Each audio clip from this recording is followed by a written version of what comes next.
Dumpy Trumpy lied again. Zealots broke. Ah, damn it! I can't remember. Oh, I was on a roll. A hard song to copy, dude. Like, yeah, I know. Damn, now send it to the hand. Something like that. Yeah, I got that's fucking rough. I don't even. Dumpy Trumpy lied again. Zealots tried to break in. America's on fire. We are all sad. We didn't start the fire. It was with. Yeah, I'd have some more lyrics if I really had less of a life. That's for like, what was that? 2 bars there? I mean, for half a day's work. I think It's pretty good. You got a hook. Well, no, well, Billy Joel had a hook. I have an idiot fucking response to the song that makes me try to copy it. No, I feel like what I did is I started to get really depressed and I was trying to make it funny. And the funnier that I felt like it got in my head, the more depressed I got because it's actually real. Wow. And it affects all of us and could tear down the fabric of our society as we've ever known it. Possibly for generations to come. So yeah, it just became a little less whimsical the more I went down that rabbit hole. Yeah. You know what? That'll happen. Do you think if the guards had been armed with twisted teas, this might have been less of a thing? Yeah. We started cracking motherfuckers. Just fucking wow. Clap. Yeah. All fucking like side of the head shots, like right here. Yeah. Temple. Yeah. Like just push. You know, you bring up a fair point because I just started thinking about that's the type of crowd that would be like, oh, you're going to hit me with one of those pussy drinks? And then they'd start slamming them. And then everybody would start to kind of like chill a little bit. And it'd almost be like Burning Man in Washington, D.C. with a bunch of rednecks realizing that there's other alcoholic beverages besides Budweiser in Milwaukee's Best Ice. They do and maybe. And maybe, you know, instead of pepper spray, maybe we should start like, I mean, marijuana has become very potent in the modern age. Maybe we just start, you know, blowing like high end, like dab smoke into people's faces and be like, chill. Let's just talk about this. Chill. Yeah. And then everybody calms down and we have a reasonable discussion. So I was just watching CNN before I came up, strangely enough. And there was a guy, I guess they were interviewing him as these people had been forced out of the Capitol. They were interviewing some random jamokes. This guy was like, yeah, man, we were in there. And I guess it was like the organ room because there was stuff about Oregon all over the place. So I guess it was Oregon's room, but there was guys smoking weed in there. So that was pretty cool. And I was just like, awesome guy. I'm really glad y'all had that experience, you fucking bastards. I thought you were going to say, we were going to steal some stuff, but there's nothing but a bunch of books in there. Fuck, hell reads. What is that shit? No, that would have been almost as good. But yeah, it was bad. The Oregon room. I thought you were going to say, and when you said they should, you know, light up the crowd with marijuana, and then Alan said, you know, I was watching this on the way downstairs. I thought you were going to say the original Batman from 1989. You know, when the Joker is poisoning the crowd, it's like, that paints a pretty good picture. That's right. Nice. And then for some reason it's an all print soundtrack for the next 3 hours. Yeah, that makes sense. Ah, man. The best tweet that I saw about this event was Elon Musk, and it was this is what happens when you shut down Burning Man. And they had the guy with it had the picture of the guy standing at the podium with the Viking horns and the all fur. Oh yeah, the fake feet. And he's 100% correct. This is what happens when there's nothing to do. Yeah, they need a week to go to northern Nevada and bathe in soot and take designer drugs in tents and dance to entertaining music, depending upon who you are, for hours at a time. They need that. On what your perception of music is. Is it just sounds? I hear it's a hell of a time. Sounds? Then yeah, your kind of thing. I think it's just old dial-up internet tone for 4.5 days. Oh, I thought it was like yaks mating.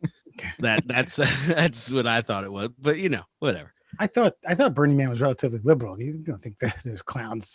There's like a Burning Man, a la like somewhere around DC, the constituents were rolling in there. I doubt that.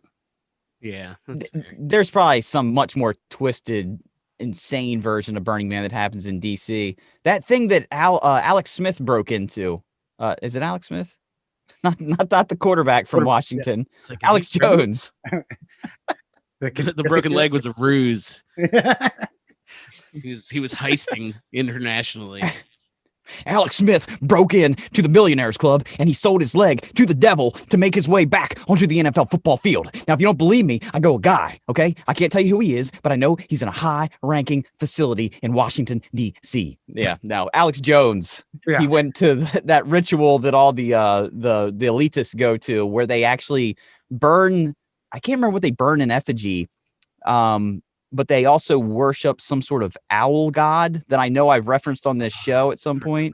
It's like a skulls type thing, like an elitist type club. Yes, 100%. Yeah. And yeah, they worship like an owl god, and they say they mutter some weird nonsense, and it's a whole ritual thing. And this is when Alex Jones, like, this was his big come to Jesus moment to make his way into fame, because he is always talking about how these elitists they got this club and they go there and they drink the blood of infants to try to get their cerebral brain fluid into their body to keep themselves young and immortal. And everybody's like, Alex, you're fucking crazy. And then finally he made his way in, and it's like, well, shit, maybe he's not that crazy. Maybe he's only half crazy. They're actually doing the thing that he said that they do. Well, I think part of the thing, right? They didn't drink any infant's blood, to my knowledge. They're just meeting as a group of people. That's about it. There's none of the other negative things, or at least the outlandish ones, are happening. I was thinking robes and owl person comes out from a 20. Well, yeah, owl god and stuff, but no, innocuous. Because owls, they. So is it called Bohemian Grove? That's it? Bohemian Grove. That's where they go. And yeah, I can't remember what they burn in effigy. I think it's like a child they burn in effigy, which is very twisted. Bohemian Club. And they do wear the robes, and they do say strange mystical chants. And these are the people that lead us. And that should worry you enough right there. It's like when I was telling you about how Prince Charles doesn't pick out his own clothes. And, this is somebody from the lineage that ruled the world for centuries, like not years, like centuries. And that should frighten us all. Yeah. And that's probably Washington's Burning Man. I don't know, man. I'm not saying it's not true. I'm not saying I don't believe that stuff. I guess if they do that stuff, if they do what you said, these weird chants and ritualistic things that would make a normal person go, what the hell's going on? Then maybe behind their backs, I can chuckle.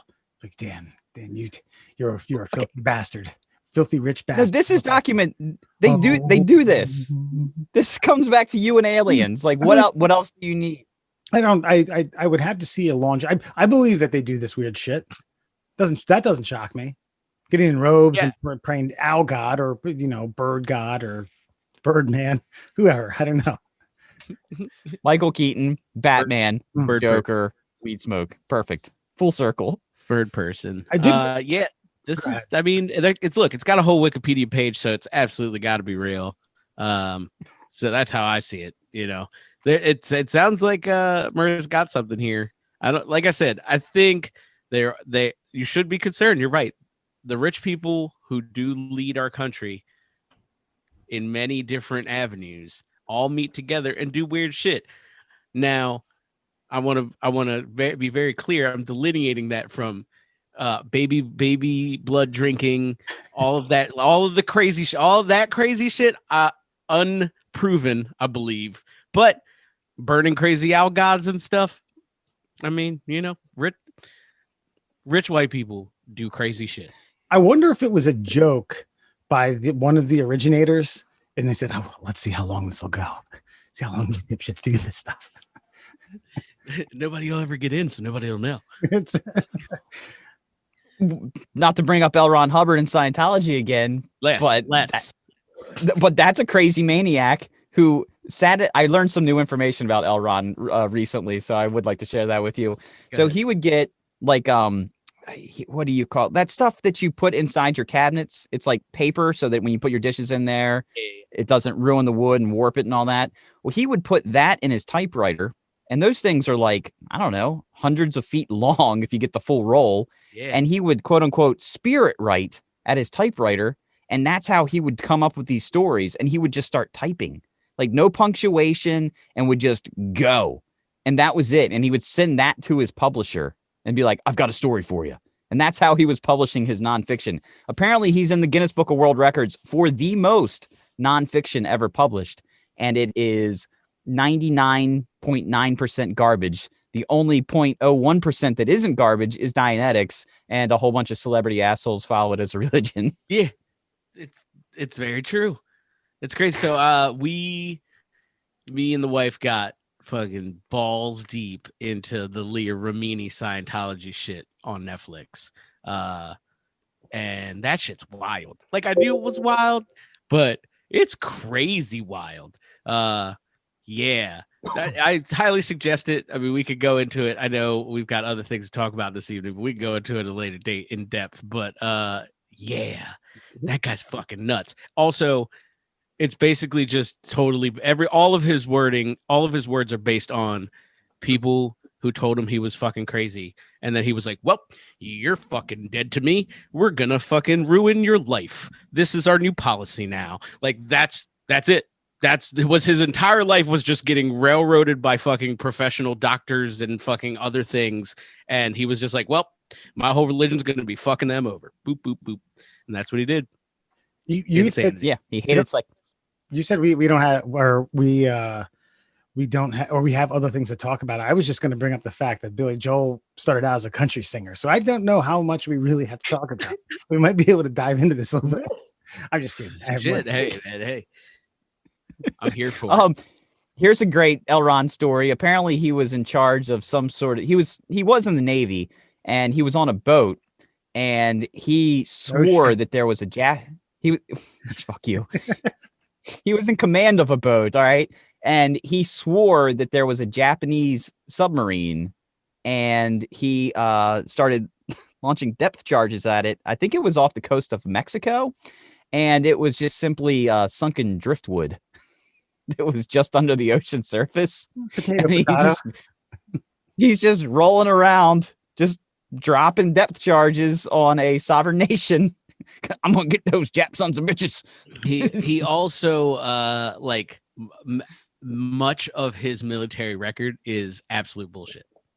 Yeah, he gave himself more medals. Like the State Department verified that he forged documents.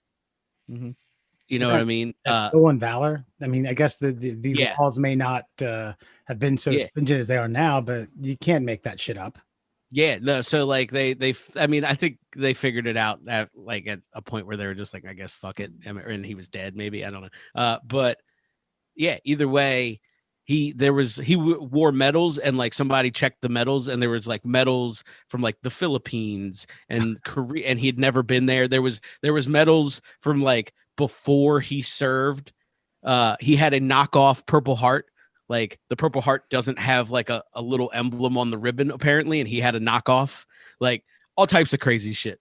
That stuff, I've seen a number of these videos on the internet where some schlep is putzing around some local mall looking to get some fucking 10% discount as a veteran or a member of the military, and it's obvious they don't have their shit together because some plain clothed, some either active duty or retired or someone who had previously served sees that and goes, wait a minute, this fucking idiot.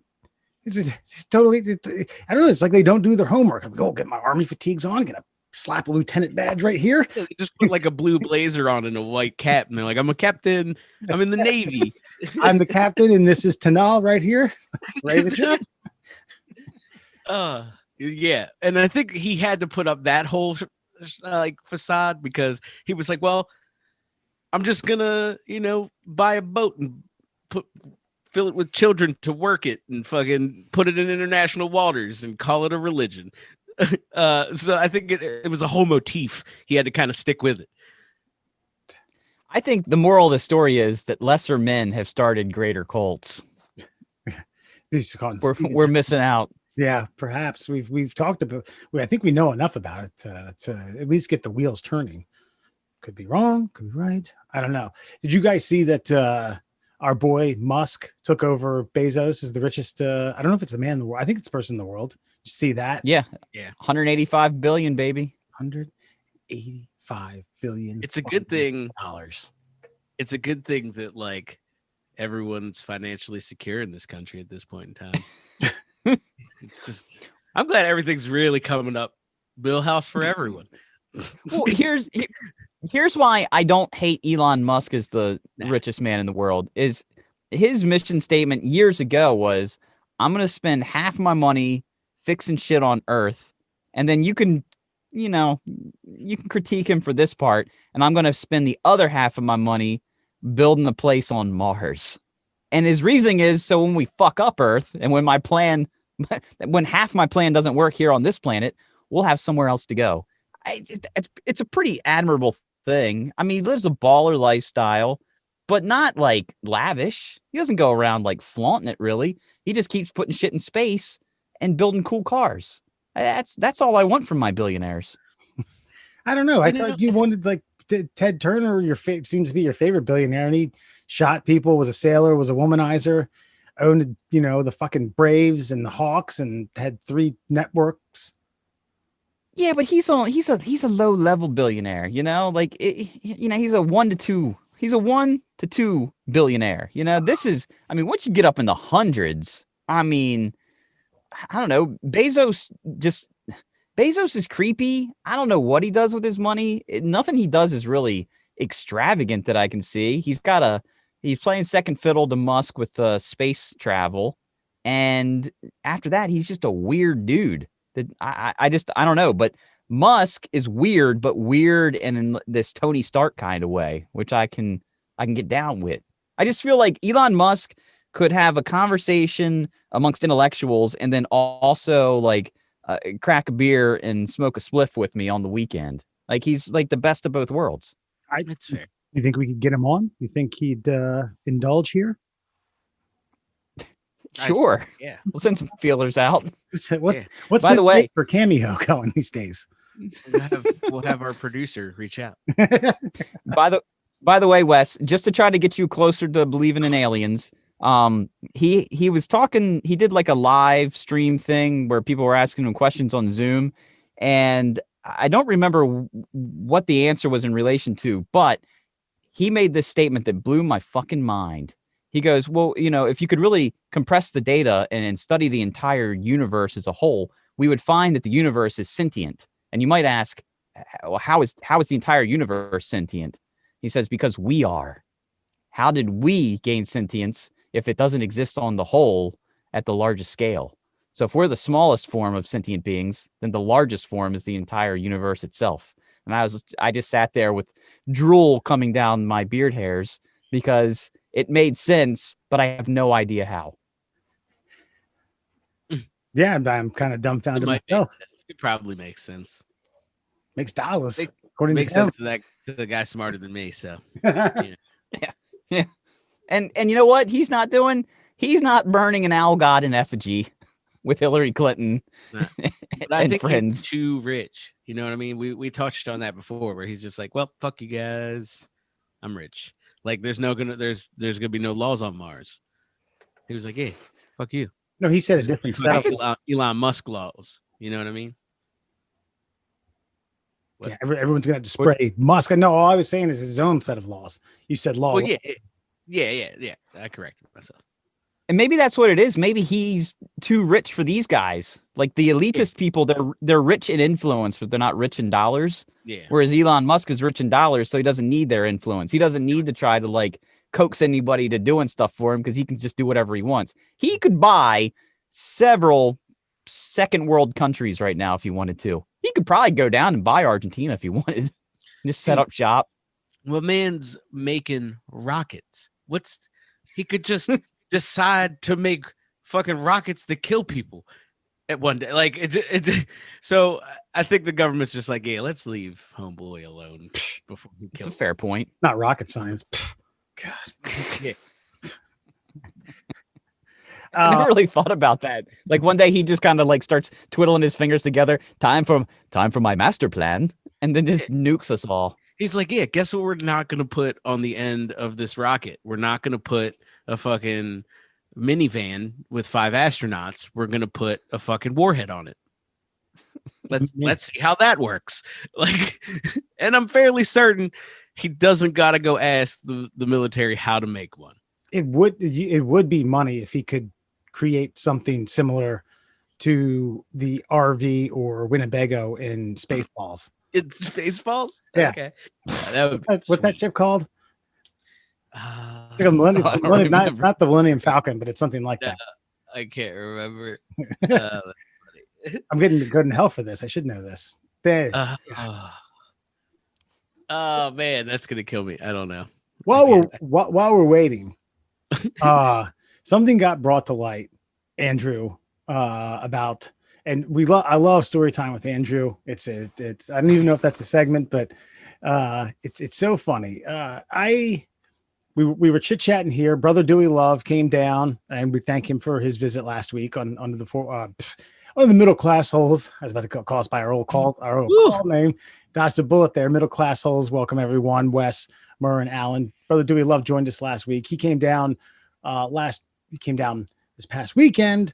We got a little drunk, and he told me a funny story that involved you coercing an acquaintance to purchase something. That's all I'm going to say. Take it away. Okay. Now, what's great about this story is, I mean, Dewey and I have been friends since I was in 10th grade and Dewey was in 9th grade. And we've been friends since then, which is over 20 some years, 25, maybe more. And I guess he never heard this story. I guess I'd never told it to him. And I guess because it involved like a different group of friends. And I'm going to change their names to protect the innocent here. We'll go with Lyle, Ron, and Jake. And me, Ron, and Jake Lyle, Ron, and Jake and I would all go. We'd like to go to the mall because what are you going to do in the late 90s when there's no internet and it's cold outside? It's Maryland. And so we would just we would have Lyle drive us because Lyle couldn't hold his liquor, and we could all drink on the way to the mall. And I guess it was White Marsh Mall. Is that the one that's the double decker, Wes? That is White Marsh Mall. Yes. So anybody that knew malls when they were thriving knows that there was always this particular store. It was the trinket store. And this particular trinket store was like right at an entrance, and it was right on the corner, prime real estate. Like you could cut through to get, to save yourself about 15 extra steps. Now, if you walked in there, you had like those little glass blown figurines, like little glass fairies that your mom might buy and put inside like a little dome glass case. And then you would have maybe some good old Jeff Gordon and Dale Earnhardt 1/16th scale NASCAR collector's items. And then at the counter, you would have yourself like a nice, what do you call that? Brass knuckles knife that was sitting there. Sure. And then some nice Zippos. And then behind the guy hanging on the wall was a replica of the original Highlander katana sword. And Kyle would Kyle. So much for anonymity. And so Kyle would walk through this fucking store, and every time we go like, yo, let's go, we'd be like, oh, let's go to the food court. Like, hold on, guys, I'm gonna go look at this sword. Like, you're never gonna buy that fucking sword, Kyle. You're wasting our time. Stop it. And so for months, Kyle would walk past this thing, and finally Christmas time comes, and Kyle's got $250 in his pocket. He's got money. He's got his money from his grandma in his pocket there, Wes.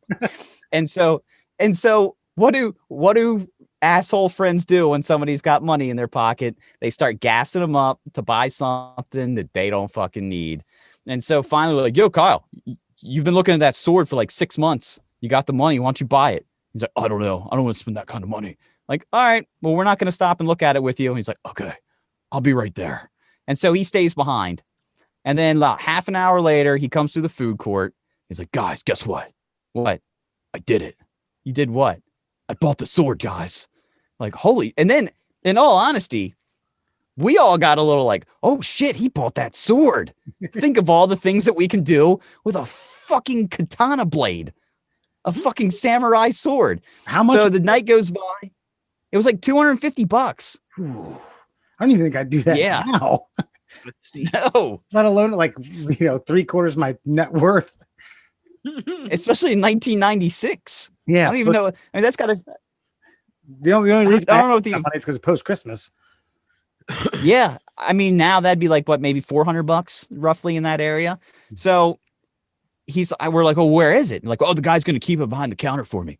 All right, cool. So we do our thing in the mall where we walk by and probably freak out like 17 to 19-year-old girls that are never going to talk to us in the first place. We're already half drunk.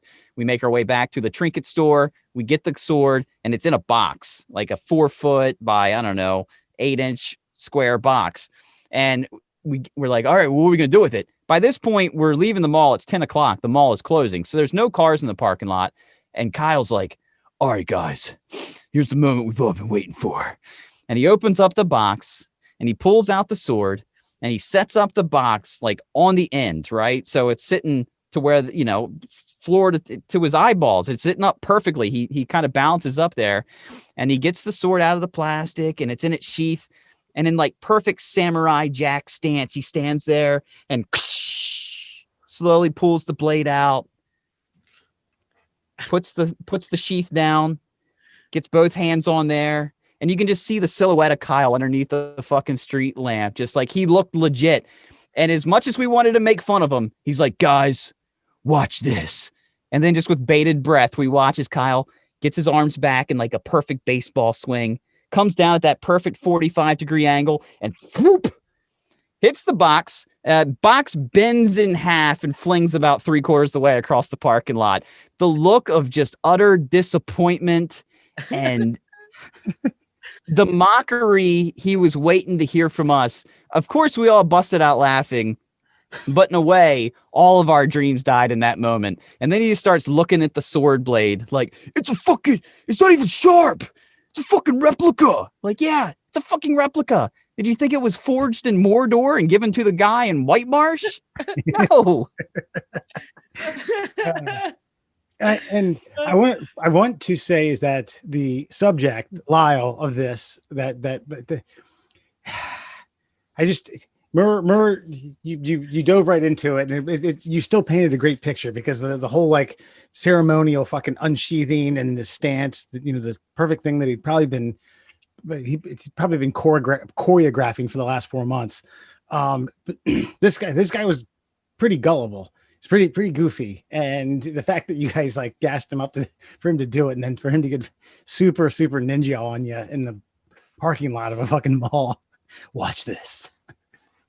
But I think this isn't really one where I'm completely mocking him, because I mean none of us were going to spend $250 on a fucking katana blade in a mall. Huh. But once he had it in hand, it's like the moment became real for all of us. We're going to see some sweet ass Leonardo Teenage Mutant Ninja Turtles slicing and dicing action. And to watch that box bend in half, not even a cut in the box, just a straight bend. Like, so sad. Folded it in half. And this is like in like the glistening winter air, and just, I don't know. I think we were probably all equally disappointed. We didn't even give him much shit for that. And I don't know what he did. I don't even remember where the sword went. I don't even remember it going in the car. I don't remember driving home. I just remember thinking, well, that was $250 worth of a letdown. It went to the corner of his fucking closet. That's it. Live there for the next, I don't know, couple years. Gone. It's probably still there now, where he sleeps. Oh God. Good thing our audience is pretty thin. Oh, good Lord. I'm just kidding. It was a funny moment. Real quick, did you guys hear about the schlep in England? I didn't catch the town name. Thomas Dodd, gentleman who was a big Celine Dion fan, or is a big Celine Dion fan, had made plans to go and see her live in Vegas. Show got shut down due to COVID. He's been watching a shit ton of these things on YouTube. Got drunk one night, got all blasted on beer and red wine, and applied to change his name to none other than Celine Dion. He goes on to say, again, he yaps about him missing the concert. He said he came home from work on a Wednesday and there's a big white envelope on the floor by the door which says "Do not bend." It looked quite important. It was full of all these official certificates. As soon as I read it, I had to sit down in the kitchen. I was like, this can't be real, but it's real as it gets. I just don't remember doing it. Says he's not exactly regretful. His mom is going to take some coercing. It's going to take her some time to understand this. His sister thought it was quite funny. But of all the fucking names you're going to pick, Celine Dion, really? This guy's 30. What is he paid? Like 89? It was 89 pounds. I don't know what that is in dollars. Alan, what's the exchange rate? Like 100? Maybe a little over 100. Probably $100. It's their shit is better than ours. $89 probably like $1.25. Okay, legitimately. Right.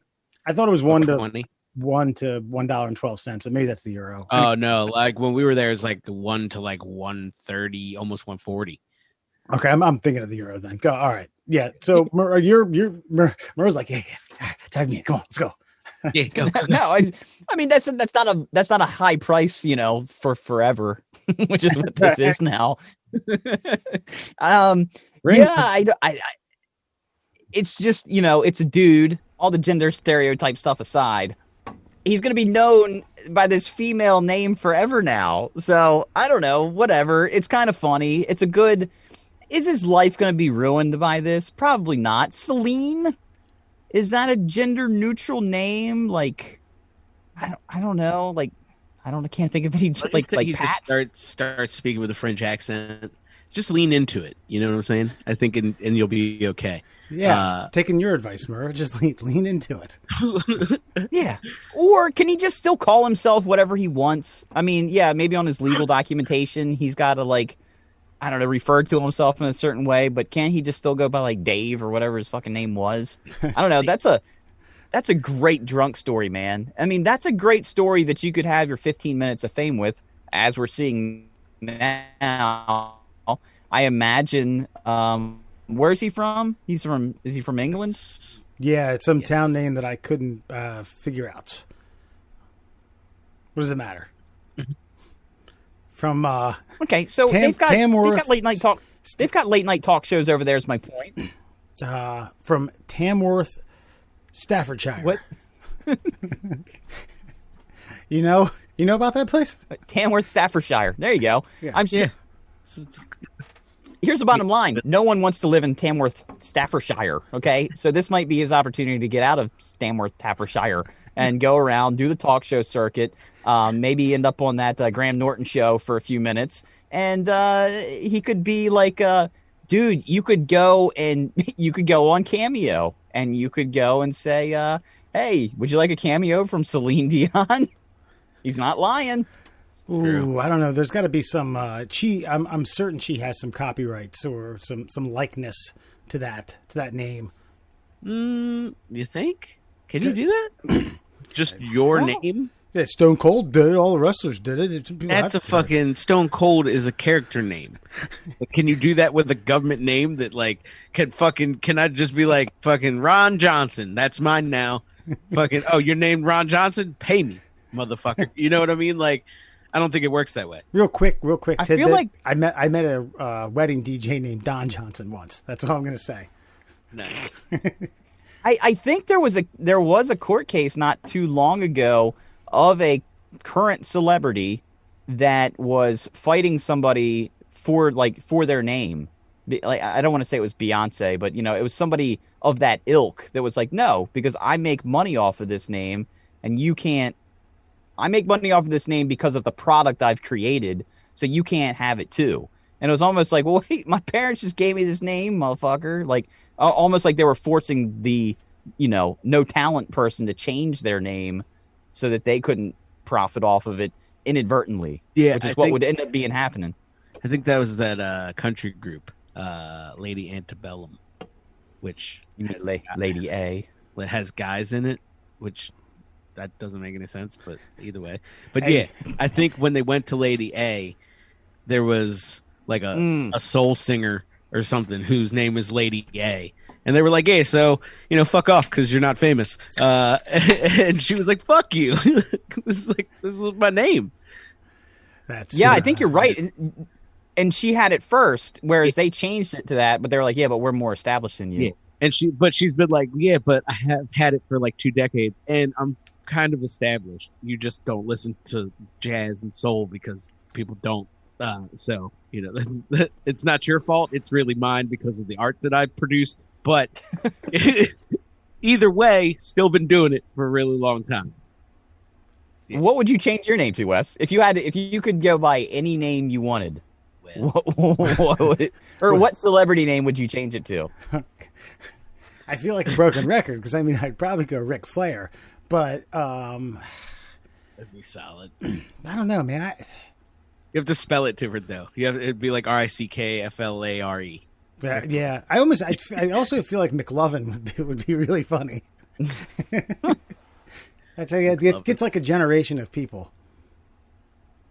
I worked with a guy who I don't know if it was I'm doubting it was his real name, but he went by Ric Flair on the radio, and he also wore a jean jacket and collected different pens that he adorned his jean jacket with.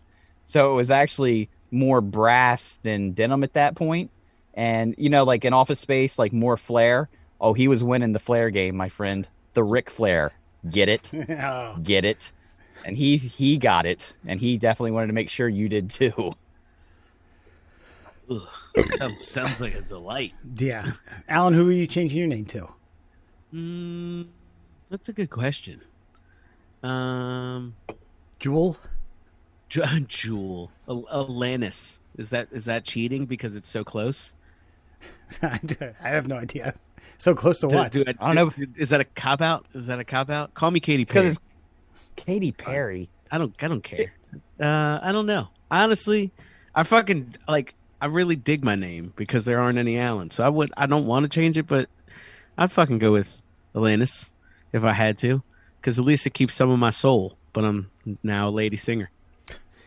If I was gonna change my name to like I don't know, like Bruce Springsteen really jumps out at me, or Clint Eastwood. I like a Bruce or a Clint, like a stereotypical. Yeah, those are real strong. Yeah. Yeah. Okay. I like it. Go with Maybe I'll just become like Julio Iglesias, not Enrique. Fuck Enrique. Yeah, that's his pops, yeah. Yeah. It's really the older Latin woman demographic. Or what about the guy who created Feliz Navidad? What was his name? Jose Feliciano. Yeah. Look at that, man. That'd be beautiful. That's a solid name. What always freaked me out about Jose Feliciano is the last name was so close to Feliz Navidad, Feliciano. It's like I always felt like everything about he was set up for success with that song. Don't get me started on Feliz Navidad. And by the way, I never heard all Christmas. I didn't hear Feliz Navidad out in the wild. I was very upset by this. I put on the radio every morning on the way to work to the one station that had all Christmas music, and I never heard Feliz Navidad. It came on my DirecTV, like they have like the holiday classics channel, and we just put that on while we were opening presents, and it finally came on there. But I didn't hear it out in the wild on terrestrial radio. Trump's America, man. They ain't gonna play that shit on FM stations. Play that Jose Feliciano stuff. They sent all the top. They deported all the copies of it.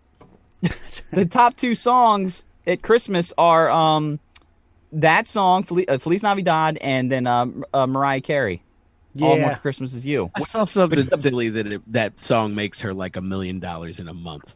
Yeah, I don't doubt it. Or something silly like that. Like, just that's it. I heard that they used all copies of Feliz Navidad to start the burning at the of the owl god at this elitist group.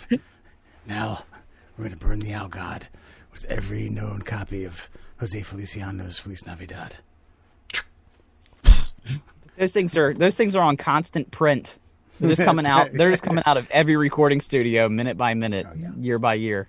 We'll never get rid of all those. Did you guys know? Cousin Dylan told me that Jewel, she's related to the people in that Discovery Channel show about the folks living in Alaska. Are you familiar with that? She's part of that family. Which family? There's there's a show on either Discovery or Nat Geo or something like that where there's a family of people. It's about 3 or 4 little small settlements, but they're all related, living in Alaska. It's basically kind of giving us mainlanders a look into the struggles and the difficulties and just how different it is. Are you familiar with the show?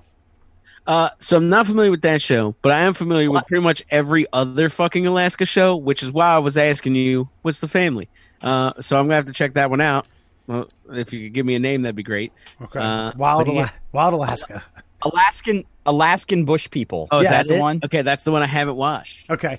And so Jewel is related to these people. How, I don't know. It's a small group of, I say tops, maybe 10 to 12 people. So I'm assuming some sort of close relation, although there's not inbreeding or anything like that going on.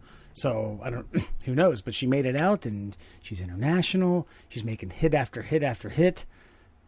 Hasn't in quite some time, but she used She to. is? Okay, she made hit after hit for 5 years, maybe tops. Ooh. She was hot shit like late 90s. I think she had one really good song and then like a couple top 50s. Yeah, that's what I was thinking. I don't think she was as good as we might remember her. I was meant for you, and you were meant for me. Yeah, That's a good song. That's it. That's the one. Yeah. Yeah, but that Alaskan bush people, man, I can't believe it didn't come right to my brain because my wife and I have watched every single season of that stupid show. No. Like, these people are gonna die in the woods, and it's fine. It's It's fine. Yeah, I watched. What was it? I think it's called Life Below Zero. And that shit is intense. Real deal Holyfield. What's that? It's like people different. living It's not like one family. It's like different people, and like there's like 2 like just young guys who are like, I'm gonna live by myself because I'm fucking crazy, and then another dude and like his wife. Well, I think he's on to his second wife because he beat the first one, but. He's either way, his dude and a wife and like a team of sled dogs, which is kind of cool. And then crazy older lady who lives like at the Arctic Circle. And she literally just runs a remote station that like researchers and travelers use when they're passing through the Arctic Circle. Like that's her fucking job, is keeping this little like camp alive. And she's been attacked by a bear. Like she was attacked by a bear in her sleep, and she was in the snow for 10 days before like an expedition came and found her, and she got fucking medevaced out and shit. Yeah, God. Intense. Is Yeah, this? I'm assuming this is the far outreaches of Canada type, like. It's still Alaska, but it's all. Oh, it's the way up. Alaska. Okay, all right. It is. Everything's in Alaska there. All right. Yeah, with this one, she lives like I don't know. It's something crazy. Like maybe. I don't even think she's below. I think she's just above the Arctic Circle, maybe, like 20 miles. But she's the only person within like 4 hours of herself. Yeah, Yeah, and she's the reason I can't watch the show. If she lived in the lower 48, she's the crazy Walmart chick. Yeah, she's completely batshit crazy. And yes, researchers are preying on her mental illness to simply keep that little airstrip alive where she lives, so that they can land their planes when they go that far north. Does she? And yet, I was going to say, does she play like air traffic controller / guiding them in? She's like a one-stop shop for this fucking airstrip. Like she had a plane coming in, and there was like a blizzard rolling in or something, and the plane was still going to try to land to get her what she needed, and she got out on fucking like a little bobcat and started plowing the fucking runway while the plane's trying to descend and shit. And she's a maniac, dude. It's insane. But I also feel like she's always constantly worried about bears, and rightfully so. But I also feel like she makes a big deal of it, and then she also sets herself up for failure. Like, I'm going to take this jar of peanut butter because that's what they're really attracted to, and I'm going to keep it right here on my bedpost, so that way when they come in, I'll instantly know that that's where they are, and maybe they'll be directly attracted to the peanut butter before they're attracted to me, and then maybe he'll have sex with me, and I can feel the touch and warmth of a male for once in my life. It does sound like it goes there, and they just kind of cut that. Edit Edit that out. You know what? Go ahead, Alan. No, I was gonna say she is insane, and she did like break down, like she's got like a 3 or 4 movement like tactic out of bed to like her fucking 45 pistol to like bang, stand up, grab rifle, kill bear. Like she's got it like planned out how it's absolutely not going to happen when she dies. So it's a good show though. Check it out. What I was going to say was when I was approaching the end of my tenure at college and starting to look for jobs. And I think both of you know this. I was into like TV production, more video production, and looking for anything. And the big thing was they were starting. You're catching crabs out in Alaska. Deadliest Catch. Deadliest Catch. Yeah. So they're looking for people literally to go with the crew and film. All right. And I was like, damn, that seems kind of dangerous. I applied, didn't get it, but I had to think like some up and coming, videographer, some production assistant, whatever. You probably send out a team of 2, maybe 3 for a show like this. And there's like, all right, listen here, buddy, we're going to send you to about 25 miles south of the Arctic Circle and about as north of Alaska as you can get, earning your stripes. Get out there, pat on the ass. And that person's like, wait, what the fuck just happened? God, I mean, dedicated. I understand there's photographers who go into the Amazon for 2 years at a time and capture the most dangerous shit you can get on film. But oh Lord, you imagine that shit? Being the photographer or the videographer, like the camera guy, is one thing. You would have been holding a boom while fucking box trucks full of fucking crabs the size of small dogs fucking whizzed above your head. They'd be like, did you get the sound? Like they probably have flipped 10 of you overboard and never told anyone. Discovery Channel was like, it's fucking fine. It's a boom guy. You probably fucking dodged a bullet. While buddy. barfing from being seasick. Yeah. Now you would have come back. You would have come back changed if you got that gig. You definitely would, because they probably would have changed. They did a special. They did a special about the crew, the videographers, and like those crews, those hardened crab crews, man. Like they have the right to say no. I don't want that guy on my boat anymore. So some of the videographers have been there since the start of the show. That's like what, 15 years now. So they're literally part of the crab fishing crew now, and they know them by name. And the other thing that you have to do is you have to poke the bear. Like if you're in there and you're filming the captain and he's in a pissy mood, you got to sit there and be like, hey, so what's wrong? Like, we're not catching crab. That's what's fucking wrong. Oh, yeah. Well, how do you feel about that? I'll tell you how I fucking. Then all of a sudden you got a knife blade whizzing by your ear. Yeah, provoke fights amongst angry fishermen. He's performing fucking Evel Knievel jumps in a fucking crab boat on like 60-foot waves, and you just pop into the bridge, and you're like, "Hey, Cap, are we safe? Are we gonna make it? Get the fuck out of here!" Like, I'm gonna crack open a can of baked beans if you don't mind. No. Serious question for you two, because I thought about this because we watch the show, we watch it religiously, and are crabs really? Is that juice worth the squeeze? I mean, I know these guys make a great living off of it and everything, but maybe God didn't want us pulling them out of the bottom of the ocean. Maybe there's a reason they're so dangerous to catch. Like, is it? I always ask myself when I see the show, is this necessary? I mean, no, it's definitely not necessary. See, I'm gonna go with no to your initial question, that it's not worth the squeeze because those crabs aren't prepared like our crabs. Now, I think if you took, I guess, 5 that fit in a bushel of those crabs and make them like our crabs, then fuck yeah, they'd be amazing and maybe worth the squeeze. Well, I think if you were in Seattle, Washington, at a restaurant and had a king crab, whatever prepared for you, you might sing a different tune. Those are delicious, man. Those are fucking very tasty. No, especially that fresh. You're not getting them that fresh to this side of the country. That's fair. That's true, but I guess my point would be is as far as like a meal is concerned, it's a luxury meal. You're not getting filled up by this, and you're only spending, $60 a plate because it's exotic. Well, that's why. And so you send the go ahead.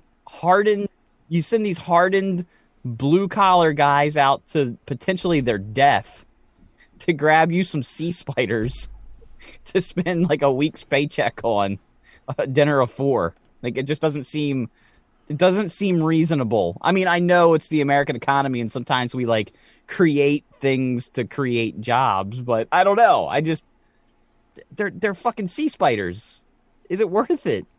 Guess according to these guys, it is. Those guys get, if you watch the end of the seasons, they show you what they got paid. Some of those boats are raking in 6 figures, split amongst, 2 or 3 deckhands, your captain, and then a couple of greenhorns. See, watch the show. But you figure, and then you have operational costs. You got to put stuff back into the boat. You got to pay for all the the bait, and I think there's like, because those guys don't live there. A lot of them don't live in Alaska, at least anymore, since the show. You have to pay docking fees and things of that nature. So again, operational costs. But how long are they out there for? 8 days? 7 days? 2 weeks. It's like 2 weeks or something. They make a return. Some of it, if you fill up, you go back to what's something harbor. Damn it. How's it called? Dutch Harbor. Yeah. Dutch Harbor. Damn it. Yeah, well, that's also why those guys like have miserable lives, because they go out there, they make like $50,000 in 2 weeks, and then they go home and immediately buy a Corvette and a speedball. That's their life. They buy some lewds, drugs that have been extinct for 3 decades. They got a lewds guy in fucking Alaska. The last reserve of lewds. He's definitely a native. We got a girl about 10 miles south of the Arctic Circle. She's got a stash of her own too. This guy looks at the camera. He's like, you just go ahead. I'll be on the boat. I gotta go meet the pharmacist. Dude, why aren't there more Alaskan whores? I feel like they would clean up. Like they could just stay at the. But I'm talking like straight up like Las Vegas Strip style hookers, and just like same deal with them. 2 weeks a year, I make $50,000. I just stand on the dock. They pull the boat in. I get 4 a day, and I'm gone. Yeah. Are you talking about just at Dutch Harbor? Talking what? Are you talking about these ladies of the night just posting up at the dock at Dutch Harbor, or just all over the state of Alaska? No, just Dutch Harbor. Oh. I mean, you just like lot lizards, and then they only have to work 2 weeks a year. I mean, think about it. You whore yourself out for 2 weeks. Your body. What is it? Marina mermaids. Yeah. I think we got it. A new show. Dutch Harbor something lizards. What'd you say? Lizard women. Yeah, let's create it, man. There probably are. Yeah, no, but they're all like they're all burned out, Alaskan native chicks that just, Yeah, I don't think they've seen that's the problem I think with that profession in Alaska is when you have to be dressed in Carhartt like 85% of the time, it gets hard to sell ass, I think. I mean, harder, but some of these guys though, like coming off that boat after 2 weeks, these young bucks are so horny, the first warm moose they find is going to do them just dandy like. You don't have to fill these docks up with like LA 9s. You get yourself a good Cincinnati 6, a good gaggle of them, and you can make a killing. Ooh, Cincinnati 6. So who's rounding these broads up?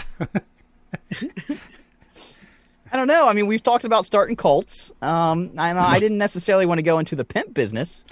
However, I feel like that's the harbor master's job. There you go. Ooh, harbor masters, and we just set that little bar up, like right there near the cannery, and then while they're weighing their bounty, we can give them the bounty of their own. Do all harbor masters work out of bars? I would assume so. What else? Would I you mean, do? yeah, right. That's where else? Where else would you put a harbor master's office? Put in a bar Yeah, I mean, above the back. it. Yeah. It's upstairs. Oh. It's his apartment / bar. You know. You guys, listen, I really want to get to this because Alan, as our international sex correspondent here at the Middle Class Holes, this is this is right up your alley. This is something you can comment on intelligently and with due gratitude. A married bricklayer from Mexico built an underground tunnel between his home and that of his neighbor so they could carry a secret affair. A construction worker named in local media only as Alberto built a passageway that would allow him to visit a woman named Pamela in her residence in the Tijuana neighborhood of Villas del Padro Uno, while her husband was on a security job. So this guy builds an underground tunnel from his house to her house. Jorge, the husband, comes home, realizes that something fishy is up that day. That Dutch Harbor lady of the evening, maybe I'm just kidding. So it basically chases him around, looks in the bedroom, can't find him, looks under the couch, realizes that man built a wormhole to his house so he could carry on the shit. This is crazy. The things you'll do for sex are amazing. I've never been flabbergasted, but this I was on the cusp of just being like, Jesus, man, for a piece of ass, you built you forged a tunnel like a fucking like a goddamn wild pit bull dog. You know, this is something. This is something that I think really only comes out of the industrious nature of the Mexican male. So, you know, kudos to him. But I think more concerning is, as a bricklayer, where did he acquire the skill to create this El Chapo drug tunnel over to his mistress's house? Because this is advanced shit from the pictures that I'm seeing here. You have the option. I think it's only one picture of a tunnel, but it is an elaborate tunnel. Here, we'll share it. There you go. So I think this is looking down. Like, here's his tile floor, as you can see. Right. Damn, That's a big hole. Like, and I'm sure he didn't, like, you know, he's not army crawling. He's probably on all fours at least, you know, doggy style. Ha ha ha. so she. Yeah. So, you know, this is, you know, a testament to man's drive to get some booty. I think is really it in a nutshell. You know, I don't condone cheating on your wives. Don't do that. That's bad. Jorge did not find it amusing when he found Alberto in his home. But yeah, shit, man. Sometimes you got to dig a tunnel to smash your mistress. Here's what I don't get about this. Now, you brought it up, the industrious nature of the Mexican male, which hard-working gaggle of folk, and I don't want to insult an entire nation of people, but can we focus this energy on maybe, like, you know, building up your country instead of tearing down a structure underneath your neighbor's home? I just feel like, yeah, this is. Aren't there easier ways to pull this off? I mean, you had to build a drug smuggler's tunnel, which obviously this guy's a drug smuggler. You just don't acquire the skill to tunnel under the earth right, for a piece of ass in the middle of the night or the middle of the day. Connections here. They're you know, like, as a Latin guy, if I were to find another Latin guy in my home with my wife, said Latin guy would probably be dead. The only reason he would not be dead is if he was like, you know, remember that cartel I work for? Yeah. So, I mean, I get it. I get it. And I also, if we step back and we try not to put too much blame on him, I feel like if you just look at the Latin male as a species of animal, like a tiger or a jaguar, you know, as a large sex cat. panther. Yes. I think the drive to procreate is just very strong. And sometimes they can't help themselves. Not me. This guy. Alberto could not help himself and had to dig a drug tunnel to get some booze. But okay, Wes, if you came home to this exact scene where you've now moved your couch and find that there has been earth moved for that man to come canoodle with your lady, don't you just say, hey, honey, you should probably join him and just send that's very industrious what he did, but he obviously wants her more than you. I'll say And maybe they just deserve each other and move on with life. That son of a bitch ruined any water or electrical lines. I'm taking out my second mortgage on your ass. That's what I would say. Now get the fuck out of here. Hope you didn't screw up something foundational. Don't fuck up that sod farm I've been thinking about. Now, did you call Miss Utility before you put this under my house? It's the law. Yeah, very Andy Dufresne of this guy. Very Shawshank. Yes. To build a tunnel. I find it amusing. Was it just so he could do it without having to walk out on the sidewalk so the neighbors could see him going into the house? Was that kind of the I'm assuming that's why he did this, right? I'm assuming it's so the husband didn't see him coming or going from the house. But it does seem like an awful amount of work. I mean, because again, you could just call. You could just meet in a fashion bug dressing room or so. I don't know. This is a lot of work. Did Jorge never fucking clean his house? Did he ever move the fucking couch? That's also my point. Nothing. No one noticed this. Nobody. No. Neither party's spouse was like, what's up with all this fucking mortar dust all over the place? This is weird. I mean, I know you're a bricklayer, but this is a little much. Fucking what the fuck's going on here? Just dumped it through his pockets like Andy Dufresne in the backyard. So why are only your knees and elbows dirty? El Perro the guy never dropped the remote control. I mean, how do you not notice a 4 foot by 4 foot hole under your probably main piece of furniture? I don't know. It's Mexico, man. It's a different way. It's a different way of life that I don't understand. Yeah. I don't know, but like we said, these are obviously a creative and industrious people, and for some people, they spend an awful lot of time underground. Maybe we can harness them. We can get them, move them up here.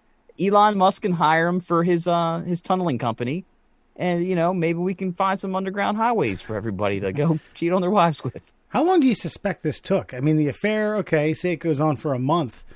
When he's like, all right, look, I'm not even going to entertain an accent. All right, look, we've been going at this for a month, but we need to remain a little more under a cloak to make this legitimate. Tell you what, I'm going to build a tunnel. It's going to take me a year, but I'll get over here. All right. But see, that's impossible to calculate, though, because you ever seen those shows where they got the ladies shucking oysters and they can shuck 100 oysters a minute? Uh-huh. How long does it take a Mexican man to make a tunnel underground? I don't know. I can't compare that to myself. It would take me years, where it could have just taken this guy a month. Yeah, I don't know. I need more dimensions of the hole, if that's if that makes sense. But yeah, can only chuckle at that. Yeah, I know. I threw it out there. I just don't understand how there had to be power tools like a jackhammer. Like you guys said, did he call Miss Utility? Did he check are there houses in between his houses and the neighbor's house? There are some. Did he have to go through other foundations? Did he have to navigate around another basement? Maybe. There's a whole fucking family. Yeah, enjoying fucking Jeopardy. How did he in the basement? And he's got to go around it. How did he breach right at underneath the couch too? I mean, that's the science behind that's pretty accurate. Right. This seems to be their whip, man, because El Chapo, I mean, what was it? He went and he laid down in a bathtub, and when and it was David Copperfield, he was gone. Yeah. Kaiser Soze, they dug him out of a prison. Yeah. They kind of have this whole like accurate tunnel digging thing down. It's like Mexican GPS works from the bottom up instead of the top down. Let me be frank here. I mean, I am 5'4", but there are a plethora of Mexican men coming in at like 4'10". So the tunnel, they don't got to be huge. You just cram them into a fucking suitcase and zip them on down there. So they're uniquely suited to this kind of work. A lot like Costco's monkeys picking coconuts. You get what I'm saying? Like, they're just uniquely suited to the task, and you can't fault them for that. But I mean, you can certainly fault Alberto for digging a trench over to another married man's castle. I'm just talking about the act of tunnel making, not the reason for tunnel making. Gotcha. Fair enough. The reason for tunnel making turns out to be love making, well, that's a different story. We aren't doctors, but we'd love to take a look at some more of the middle class holes. All right, Mr. Murr, I think you know what time it is. Oh, it's that time. It's that time for your favorite 3 questions of the week, my friends. It is officially time for 3 and Out. And, of course, 3 and Out being brought to you, as always, by the Shin Splints Recovery Group. Find them on Facebook. Just type in the old Shin Splints Recovery Group. If you got yourself a little pain below the knee and above the ankle and you're a pussy and you need somebody to discuss it with, the Shin Splints Recovery Group is the group for you. They don't even know it's fake. They don't even know it's fake. It's a sham. It's a ruse. They don't even know it. I know. I feel like this is how cults start. We need to have a chat one day with the founder of the Shin Splints Recovery Group. I can get him on. And really yeah, no, we should. We absolutely should. He can join us for 3 and Out, and we can do a proper ad for him, and then we can ask him the origins, and if he's prepared for the responsibility for his ever-growing group of misfits and miscreants that they're from all over the world. I'm actually pissed off at the Shin Splints Recovery Group because though we are slowly growing in numbers, they seem to be growing at a pace very similar to our own, and they're not trying. Right. And they're global. I said if that group gains more followers than us, I'm quitting the podcast game. I'm getting out of it. Yeah, and we'll start our own lame medical anomaly group and go from there. Start the plantar fasciitis survivors group, or the ingrown hairs. Hangnail. Expansive hangnail support group. Expansive taint recovery group. More like that. Is that an ailment? All right, on with the charade. Okay. All right, let's begin tonight's 3 and Out. If you haven't checked it out, do make sure you go check out the 3 and Out sneak peek question of the week, currently up on Facebook. But before we get to that one, let's start with this one. Alan, we'll start with you. Would you rather go backstage with your favorite band or be an extra on your favorite TV show? I think I'd probably rather go backstage with my favorite band. Yeah. I feel like that seems more rewarding. Like, I don't know. They could be dicks. Like, are we talking like, do I just like get to hang backstage and watch them walk down a hall, or do I like get to go hang out with them in the green room or whatever? Or like, what's the level here? Okay, I would say that it would be an exclusive all-access pass. You get to hang out with them. We'll say a minimum of an hour, and, guess depending on how the interaction goes. And so I guess you have to ask yourself, is this the type of group that you can gel with? Would you be too much of a fanboy? Would they be dicks? Would the experience possibly ruin your how much you like the band moving forward? all of those. But yeah, you get a reasonable amount of time to interact. Hi, Wu-Tang Clan. I'm Alan. Hi. Hey guys. I'd be the guy that offered Wu-Tang Clan a blunt, and they'd laugh at me. They would. But anyway, no, I choose the band. I think that just makes more sense to me. I think it's more valuable. Like the extra, am I just an extra in an episode? Am I like a recurring extra? I don't even care to answer those questions, quite frankly. I think the band thing is just more rewarding. And I do think I would get along with my favorite band. Okay, that's fair. Okay, if you feel like your personality gels, I can understand why you would do that. Wes, what do you got? Extra on your favorite TV show or backstage with your favorite band? Does the extra in the TV show come with any possibility of perhaps having a couple beers backstage after shooting's done? Or is it just like, all right, Mr. Fox, thank you for your 30-second bartender cameo. Bye.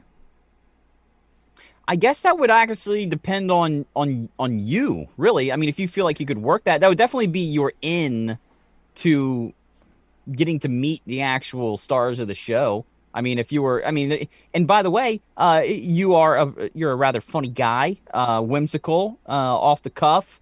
I'm sure there's going to be a lot of flubs, of lines and things. You could probably throw some one-liners, like some personal one-liners at the actual actors. And then you could vet them out. Are they dicks? Are they fun to be around? And you would know something about these. Maybe you strike up a friendship, and maybe later on down the road, you're not an extra. But you call me I'm a funny guy. Funny how? Do I amuse you? I'm a fucking clown? Yes. Yeah. Yes. You're not going along with the Goodfellas lines. I think professional actors don't like you doing bits of other movies. I'm just going to go on a limb. They're probably going to be like, fuck this guy. I say, cut. Listen, we just want you to stick to the lines. Oh, we weren't improvising? All right, my bad. Okay, yeah, I got it. All right, by the way, I have always wanted to see like another version of that Joe Pesci scene from Goodfellas where Ray Liotta's it's like, yeah, you're amusing. Clowns are amusing. Yeah, you make me laugh. It's funny. It's good. It's a compliment. Okay. And to see how that would spawn in different direction. Honk his nose. Joe Pesci murders. Yeah. Joe Pesci murdered him right there. That's how that ends. Yeah. Tommy the credits come an hour early. Tommy DeSimone was a psycho. I guess. Shoo-wee. This is tough. I mean, if you asked me this about 10 years ago, I'm going the band. But think of it as like party. Like, oh yeah, I'm a party. I'm assuming it's a party. It's a backstage thing. It's like Mike Myers and Dana Carvey and fucking Wayne's World chilling with Alice Cooper style. I'm assuming you get to have a couple beers and mingle and yada yada. Perhaps get laid by some groupie. But at the end of the day, I don't know. You really are you making the valuable connections? I think you start out. Maybe you got a small bit. You can meet some people. You can meet a producer, a director, another star. You could do a lot of things with that. I'm going acting. Okay. Well, what show? Out of pure curiosity. My favorite show of all time? Yeah. I mean, it's probably Seinfeld or Cheers. Probably like one of those two, but it's probably Seinfeld. Okay. All right. I'm definitely going to go with Extra in my favorite TV show. And for me, because Always Sunny in Philadelphia, I feel like I'm like those guys' age. And so if I could just be an extra at the bar, I feel like at the rap party, yeah, I could probably get to know Charlie Day or Glenn Howerton and, strike up a conversation, maybe get into a project with them with some creative endeavor. I just don't know that bands, having been backstage with bands, even if you're the most affable human being on earth, I just don't think they give a shit that you're there. And I just feel like you'd be forgotten in the ether. But if you started an episode, it could either go well or not go well, but you'd always get that 12-cent royalty check in the mail, like every couple of years. Right. And that would just be something you could frame. I actually worked with a guy who was in the Blair Witch Project Part 2. Wow, God. and he gets a 12-cent royalty check like every couple years when some fucking like Showtime plays it at 3 a.m. And so that to me is always it's comical. It's a fun story. For a minute, I thought you were going to say news radio. I was like, oh, here it comes. We're just going to say you want to be actually news radio.